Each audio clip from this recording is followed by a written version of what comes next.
from grade 5th, and today I will show you about rolling friction and static friction. For this, I need a heap of notebooks and some pencils. Firstly, I will try to move the notebooks with one finger. Here I need to apply more force to move the notebooks. Now place some pencils below the notebooks.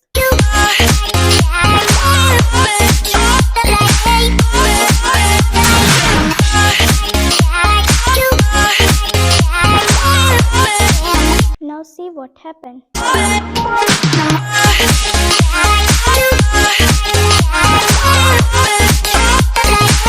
We can see the notebooks are moving fastly with less force.